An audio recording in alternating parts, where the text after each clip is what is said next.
هر وقت که شوهر کنن میتونن بیارن.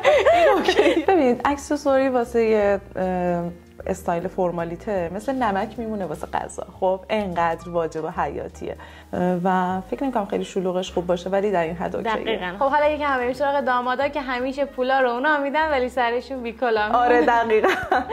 اگه میخواین کلیپ خوبی داشته باشین و همه چیش اوکی باشه، باید جزئیات در نظر بگیرید. جزئیات و جزئیات. جدیداً خیلی از عروس دامادا میان استودیو که خب مراسم عروسی نداشتن و فقط قراره که یک کلیپ فرمالیته داشته باشن. چه پیشنهاداتی برای اینجور عروس دامادا دارین؟ سلام ندا جون، ممنونم که امروز وقتتون رو در اختیار ما گذاشتین. من راستش عروس دامادا معمولا یه سری سوالات از ما دارن که ما خیلی تخصصی نمیتونیم بهشون جواب بدیم. امروز مزاحم شما شدیم تا جوابای تخصصی تایی از شما داشته باشیم. خیلی خوش اومدید، در خدمتتون هستم. مرسی، ممنونم. میتونم ازتون خواهش کنم که یه معرفی از خودتون داشته باشید تا کسایی که ویدیو ما رو میبینن ولی آشنایی با شما ندارن بیشتر با شما آشنا بشن؟ بله حتما. ندا همتی هستم. تقریبا 3 سالی هستش که در زمینه مزون لباس فرمالیته عروس به صورت تخصصی کار میکنم و با افتخار تنها مزون فرمالیته عروس یزد هستم. خب موافقیم بریم برای شروع سوالات؟ حتما. خوشم. اول از همه این که عروس‌ها خب خیلی سوال دارن که برای انتخاب لباسشون چه ملاکایی رو باید در نظر بگیرن. اگر میشه توضیحاتی در این بابت بهمون بدید. ببینید موارد زیادی هستن که ما باید در نظر بگیریم، از جمله لوکیشن، فرم بدنی خود عروس و داماد، سبکی که میخوان، سناریوی فرمالیتشون و چیزای دیگه. خب حالا که صحبت از لوکیشن شد، میتونید یه توضیحاتی در بابت اینکه لوکیشن چه تأثیری تو انتخاب لباس عروس‌ها داره بهمون بدین؟ رنگ لباس، سبک لباس و موارد دیگه، حتی اکسسوری. انتخاب اکسسوری هم بسته به اینه که شما چه لوکیشنی رو برای فرمالیتتون انتخاب کنید. به طور مثال اگه دوست دارین برین کبیر و بک‌گراندتون یه رنگ خنثایی هستش، بهتر از رنگ‌های جیغ استفاده کنید و البته گاهی بعضی از سبک‌ها هم برای اون لوکیشن که هم رنگ بک‌گراند هستن مناسبه.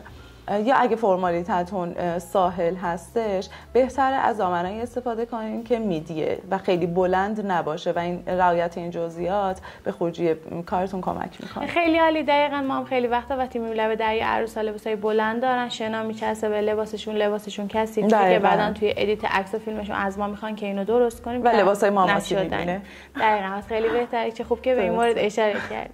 خب بریم برای سوال بعد. مشخصات ظاهری عروس ما چقدر لباسی که دارن انتخاب میکنن تاثیر داره و مهمه؟ ببینید وقتی عروس داماد تشریف میارن برای مشاوره، این مشاوره خیلی تخصصیه. یعنی ما جزئیاتی مثل رنگ پوست، تفاوت قد، تفاوت ظاهری عروس داماد در نظر میگیریم و موارد دیگه. به طور مثال اگه یه عروسی قدش کوتاه باشه یا یه کوچولو توپل باشه و داماد قدشون بلنده که اصولا آقایون خیلی بلندتر از خانم‌ها هستن، حتما باید عروس از اسپورت‌های لژدار حالا یا کفشای دیگه‌ای که لژدار باشه استفاده کنه و البته نمیتونه از کارهای پفی استفاده کنه، به خاطر اینکه بتونیم اون توازن رو بینشون ایجاد کنیم. خیلی عالی. به نظر شما بهترین تایم برای انتخاب لباسشون چقدر وقت قبل از ضبط کلیپشون هست؟ هر وقت که شوهر کنن میتونن بیارن. این نکته خیلی کلیدی بود که حتما باید بهش اشاره. آره اینا رو توی اینستا میبینم. ببین 10 تا 15 روز دیگه حداقل زمانه، اما 15 تا 20 روز بهترین زمان برای مشاوره و بازدید هستش. البته تو این تایم توپل هم نشدن. خیلی از عروسا وقتی میان از زمان مشاوره تا تایمی که میان لباسشون تحویل میگیرن یه کوچولو توپل شدن. تغییر سایز. آره تغییر سایز داشتن و این خیلی مهمه. یا استرس داشت عروس خیلی لاغرتر میشه و اینا خب خیلی مهمه. بهتره که یه بازه زمانی باشه که قول بدن توپل نشن یا لاغر نشن. البته خیلی وقتا پیش میاد مثلا مثل فرمالیته جنوب ما که دیما ما تور داشتیم، خب ما وقتی به عروسا میگفتیم 1 ماه قبل بیان پیش شما، اینا وقتی میمدن اکثریت لباسای شما رزرو. حالا یه جوری نشه که وقتی عروسامون میان پیشتون لباسا رزرو باشه یا اینکه نتونم لباسی که دوست داشتم. خب تایما یه پیک فرمالیته رو همیشه توی استوریا اعلام میکنیم و پیک فرمالیته اون زمانی که هوا خوبه یا ماه شهریور، آذر ماه و تقریبا فروردین و اردیبهشت، این ماه هستش که ما شلوغی تایممون هست. اکثر لباسا بله رزرو و از جایی که از شهرهای دیگه هم ما عروس داریم و ارسال لباس داریم و چند روز لباس دستشون میمونه، پیش میاد که لباسی موجود نباشه، ولی تنوع ما اینقدر بالا هستش که میتونن جایگزینی رو در نظر بگیرن. من دقیقاً یادمه که وقتی ما فرمالیته جنوب بودیم، عروسا لباسای شما دستشون بود، یه عروس همون شب میداد لباسو به عروس بعدی. آره از این کارا رو زیاد میکردیم. یه بارم پیش اومد که ما یه ست کت چرم داریم توی مزون برای استایلای اسپورتشون و 3 تا یا 4 تا عروس از استودیو اینو شیفت میکردن مرتب، یعنی این لباس خوشی میرفت همونجا و شیفت میشد واسه عروس بعدی. این اتفاق زیاد پیش میاد. خب یه سوال دیگه که هست ولی خب اکثر عروسا بهش توجهی نمیکنن اینه که اکسسوری مناسب چقدر میتونه تو استایل خوبشون تاثیر داشته باشه؟ ببینید اکسسوری واسه یه استایل فرمالیته مثل نمک میمونه واسه غذا. خب اینقدر واجب و حیاتیه.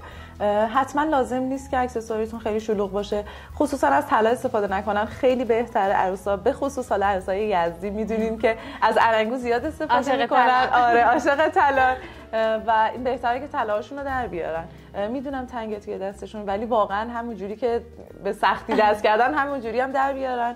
خیلی قشنگتره. ما جایگزین واسهشون نسبت به سبک لباسشون در نظر میگیریم اکسسوری. اگه کلاه باشه، گوشواره باشه یا هر چیز دیگه ای باشه حتما اکسسوری رو استفاده کنن. شما چه پیشنهادی اکسسوری برای دامادم داری؟ برای آقای داماد؟ اکسسوری واسه داماد شاید به اندازه عروس خانم تنوع نداشته باشه ولی جزئیات مهمه، مثلا استفاده کردن از ساعت و گاهی توی بعضی از استایلاشون که بهشون میگیم دکمه لباسشون رو باز بذارن زنجیر خیلی خوشگل میشه و فکر نمی‌کنم خیلی شلوغش خوب باشه ولی در این حد اوکیه. دقیقاً. حالا اگر بخواد خیلی هم شلوغ باشه جذاب مثلا انگشتر عقیق بزرگ و اینجور چیزا رو داشت بعضی دامادا آره دارن اینا رو مثل اون طلاهای عروس بعد بذارن کنار. نکته خوبی رو اشاره کردی.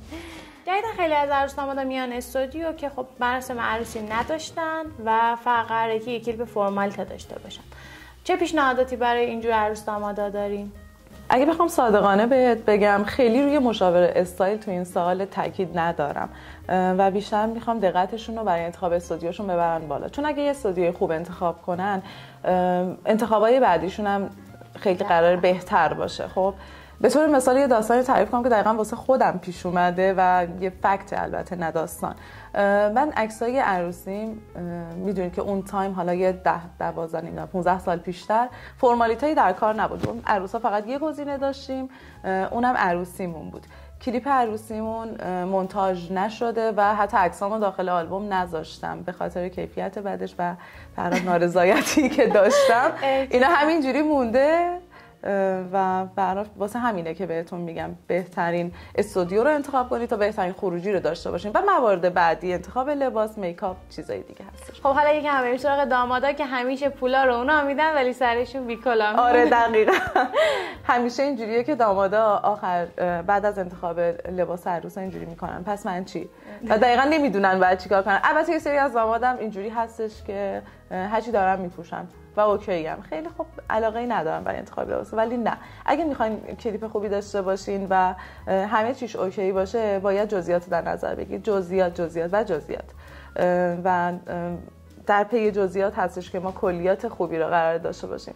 پس انتخاب استایل داماد خیلی مهمه، اما دقیقاً بعد از انتخاب لباسای عروس که سبکش رو نگاه می‌کنیم، اکسسوریاش انتخاب کرده باشه و بعد از اون ما پیشنهاد میدیم دامادای عزیزمون چه استایلی استفاده کنن، اکسسوریاشون چی باشه، کفششون چی باشه و همینجوری بقیه موارد. به نظر منم دامادا خیلی باید به استایلشون توجه کنن، چون که هرچی عروس هم استایل خوب داشته باشه وقتی داماد استایلش بد باشه توی ضبط ما نمیتونیم اون چیزی که مد نظر عروس داماد هست و برایشون بیرون بیاریم. آره دقیقاً. و همینه که وقتی میان نمونه کارا نگاه میکنن با خروجی فرق میکنه و شاکی میشن چرا این اتفاق افتاده.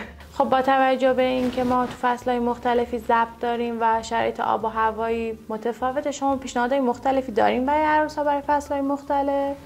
دقیقاً. واسه فرمالیت‌های مختلف اون چیزی که بیشتر البته به اضافه اون چیزایی که قبلا بهتون گفتم بیشتر مد نظرمون هست انتخاب رنگه. یعنی تاثیرگذاری رنگ‌ها توی فصل‌ها خیلی مهمه.